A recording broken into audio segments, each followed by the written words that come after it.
कराची के तमाम 6 अजला के मुंतखब इलाकों में लॉकडाउन का नोटिफिकेशन जारी।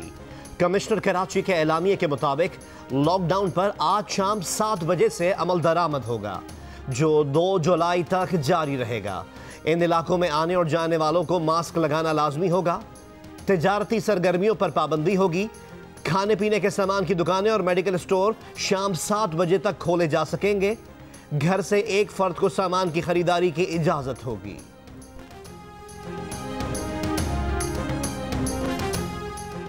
कराची के लॉकडाउन वाले इलाकों में क़य्यूम आबाद, Landhi, 36B, model colony, Alfalah, Malir halt, Moinabad और कैंट बाजार शामिल। जिला साउथ के इलाकों खारादर, ली मार्केट, सदर, बंस रोड, उर्दू बाजार, डोली खाता, आगरा ताज और बहादुर और बिहार कॉलोनी में भी आज शाम से लॉकडाउन होगा। डिफेंस के इलाके खयाबान मुहाफिज और खयाबान बद्र भी बंद रहेंगे। जिला शर्की में बहादुर आबाद, मोहम्मद अली सोसाइटी, ईसा नगरी, सफूरा गोट, गुलशन इकबाल ब्लॉक 7, 13D, 14, 15 और 11, गुलिस्तान जौहर ब्लॉक 2 और 13 में भी लॉकडाउन होगा। तारिक रोड, फातिमा जिन्ना कॉलोनी, जहांगीर रोड, तीन हट्टी, सोल्जर बाजार, सईद आबाद, कैटल कॉलोनी, गुलशन हदीद, जाफर तैयार और कायदाबाद भी बंद रहेंगे। गुलशन मेमार, गुलबर्ग और नॉर्थ कराची के बाद इलाकों में भी लॉकडाउन होगा।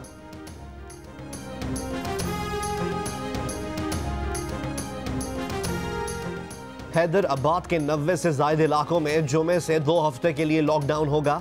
नोटिफिकेशन के मुताबिक इन इलाकों में रेस्टोरेंट्स, शॉपिंग मॉल्स, मार्केट्स और दफातर बंद रहेंगे। मेडिकल स्टोर खुले रहेंगे। सक्खर के 7 इलाकों को 3 से 8 रोज के लिए सील कर दिया गया।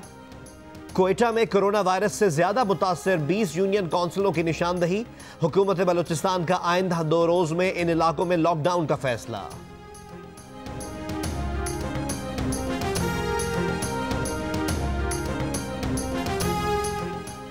वजीर आजम इमरान खान 18वीं तरमीम और NFC अवार्ड पर बरस पड़े। कहा 18वीं तरमीम में जल्दबाजी में कई ऐसी चीजें डाल दी गई हैं जिन्हें खत्म करना होगा। NFC अवार्ड को नाकाबिले अमल करार दे दिया। कहा वजीर आला के पास वो इख्तियारात हैं जो किसी आमिर के पास भी नहीं थे। बिलावल भुट्टो जरदारी पर भी तनकीद। कहा बिलावल को तो पता ही नहीं गरीब लोग रहते कैसे हैं।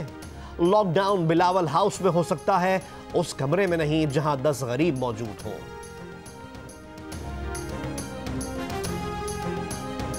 पीपल्स पार्टी के चेयरमैन बिलावल भुट्टो जरदारी ने कहा है कराची में कोरोना का पहला केस आने के 6 माह बाद सेलेक्टेड वजीर आजम ने सिंध का दौरा किया। इमरान खान ने अपना सब कुछ दांव पर लगाकर हमारी जिंदगियां बचाने वाले डॉक्टर्स और सिंध में टीम को लीड करने वाले वजीर आला से मुलाकात से इनकार किया। ये बेहतर होता कि वजीर आजम वजीर आला से मिलकर सीखते कि कैसे सिंध में सेहतमंद होने वालों और टेस्टिंग का तनासुब दूसरे सूबों से ज्यादा है।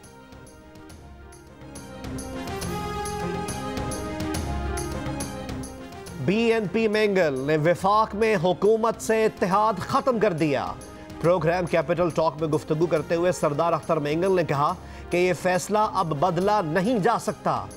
जमहूरी वतन पार्टी ने भी विफाक से अलहदगी का इशारा दे दिया। पार्टी एलामिये में कहा गया है कि सेंट्रल कमेटी फैसला करेगी कि हुकूमत का साथ दें या अपोजिशन में बैठें। BNP मेंगल के 4 और जमहूरी वतन पार्टी का कौमी असम्बली में 1 रुकन है। हुकूमत बरकरार रखने के लिए 172 अरकान की सादा अक्सरियत दरकार है। BNP के इत्तेहाद से निकल जाने के बाद तहरीक इंसाफ और इत्तेहादी जमातों के अरकान की तादाद 180 है। चीन ने लद्दाख में वादी गलवान में दर्रा कराकोरम के करीब नई पोजीशन संभाल ली। भारत का दौलत बेग मिलिट्री बेस दर्रा कराकोरम से सिर्फ 12 किलोमीटर दूर है। सियाचिन ग्लेशियर को भारत की जानिब से फौजी रसद भी इसी इलाके से फराहम की जाती है। भारतीय फौज की आजाद कश्मीर में कंट्रोल लाइन पर सीज फायर की खिलाफ वर्जियां जारी। भारतीय फौज की नकियाल और बाक्सर सेक्टर्स में बिला इश्तियाल firing.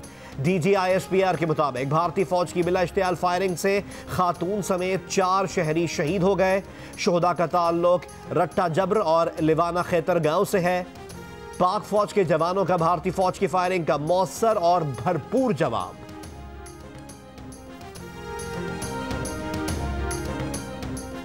Army chief general Qamar Javed Bajwa की जेर सदारत कोर कमांडर्स कॉन्फ्रेंस। मुल्की और खित्ते की सूरत हाल पर ब्रीफिंग दी गई। भारतीय जारहाना अज़ाइम नाकाम बनाने और दहशतगर्द तंजीमों के लिए भारत की खुली हिमायत बेनकाब करने का इरादा किया गया। कोर कमांडर्स का मुल्क में तशद्दुद के वाक़यात में कमी पर इजहार इत्मीनान। एडिटर इन चीफ जंग और जियो ग्रुप मीर शकील उर रहमान 97 रोज से कैद में। 34 साल पुराने प्रॉपर्टी के लेन देन के मामले पर अभी तक कोई केस रजिस्टर न किया जा सका।